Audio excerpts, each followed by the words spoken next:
Good evening, brothers and sisters.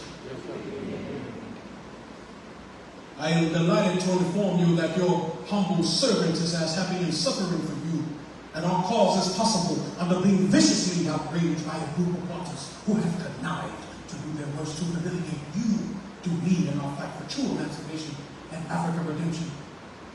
I do trust that you give no credence to the vicious lies of the right and enemy newspapers and those who speak in reference to my surrender. The liars plotted in every way to make it appear that I was not willing to surrender and quote.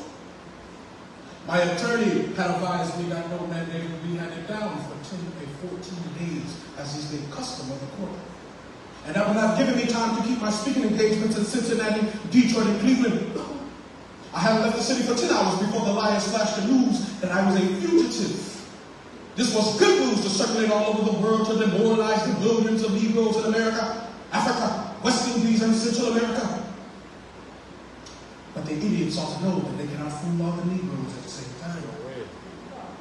I do not want at this time to say anything that would make it difficult for you to face the opposition of the enemy without my assistance. Suffice it to say that the history of the outrage would make a splendid chapter, and the history of Africa redeemed, where the black man would no longer be under the boots of others and have a civilization and country of their own.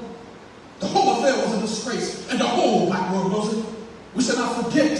Our day may be 50, 100, or 200 years ahead, but let us work, watch, and pray, for the civilization of injustice is bound to crumble and bring down destruction upon the heads of the unjust. Yes, sir. Our Arab and European friends will be ever vigilant, as the rest of Africa and ourselves should be.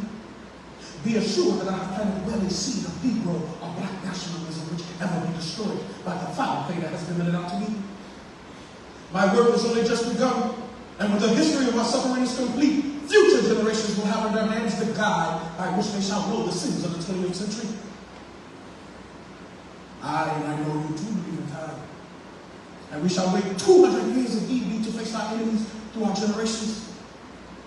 When my enemies are satisfied in life or death, I shall come back and serve even as I have before. In life I shall be the same, and death I shall be a terror to the foes of Negro liberty. If death has power, they count on me in death to be the real Marcus Garvey I would like to be. Whether I may come back in an earthquake, or cyclone, or plague, or pestilence, or however God may have me, to be assured that I will never leave you deserted and make your enemies triumph over you. Would I not go to hell a million times for you? Would I not walk this earth like Macbeth for you? Would I not lose the whole world of eternity for you?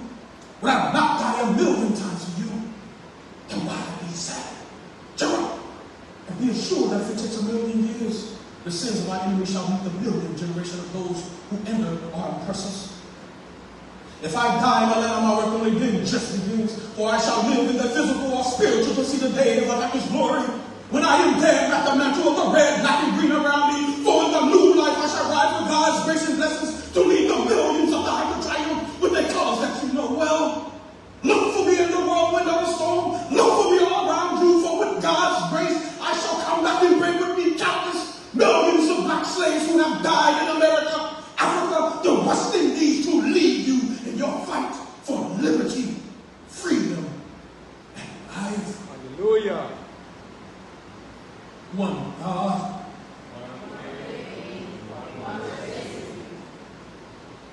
Thank you, brothers and sisters.